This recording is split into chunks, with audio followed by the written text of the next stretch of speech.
Hello guys, তোমরা সবাই কেমন আছো? আমি জানি তোমরা সবাই অনেক অনেক ভালো আছো। তোমরা তো জানোই আমি সবসময় ভালোই থাকি, মাঝে মধ্যে একটু শয়তানা লাড়া দেয়, এই জন্য আর ভালো লাগে না। যাই হোক, আজকে অনেক ভালো আছি।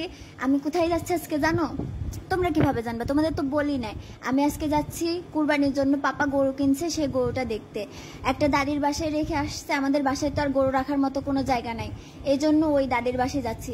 যাওয়ার পথে এত জোরে বৃষ্টি শুরু হয়েছে, কিন্তু বৃষ্টিতে তো ভিজা যাবে না, এই জন্য আমরা সামনে একটা আন্টির বাসা ছিল, আন্টির বাসার মধ্যে গিয়ে একটু ওয়েট করলাম। এখানে আবার আমার মেয়ে বৃষ্টি ধরবে, বৃষ্টিতে ভিজবে আর কি, তার খুব শখ জাগছে, সে আর রুমের মধ্যে থাকবে না। তারপরে ওরে নিয়ে আবার বের হলাম, বের হয়ে হালকা একটু পানির পাথায় পড়ছে, মানে কি যে খুশি হচ্ছে। তো এই যে এক গরু আরেক গরুকে দেখতে যাওয়ার জন্য অধীর আগ্রহে ওয়েট করছে, কিন্তু বৃষ্টির জন্য যাইতে পারছে না। এরপর বৃষ্টি ছাড়ার পরে আমরা আস্তে আস্তে টুকটুক টুকটুক টুকটুক করে এই যে চলে আসছি যে এই বাড়িতে গরু রাখছে। তবে বৃষ্টির জন্য যাইতে পারছি না, বৃষ্টি থামবে তারপরে গরু দেখতে যাব। অবশেষে বৃষ্টি থামছে।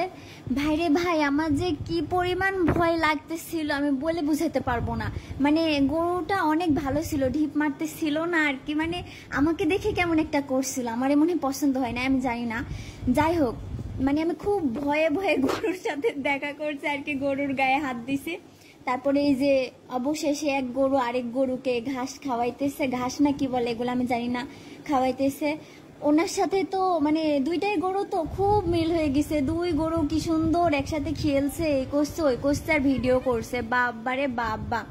মানে তারপরে আমি ভাবলাম যে হয়তো আপু লাল জামা পরছে, গরু নাকি লাল জামা দেখলে ঢিপ দিতে আসে, তো আমি ভাবলাম আপুকে ঢিপ টিপ দিবে, তেমন কিছুই করলো না। গরুটা আসলে খুবই ভালো ছিল। তারপর আমার মাম্মি আসলো গরু দেখতে, আমার মাম্মির চোখ দিয়ে পানি পড়ছিল, মানে খুশিতে পানি পড়ছিল চোখ দিয়ে। আর এমনিতেও এসব গরু ছাগল এসবের উপর আমার মাম্মির অনেক মায়া, আমার মাম্মির মনটা অনেক নরম আর কি।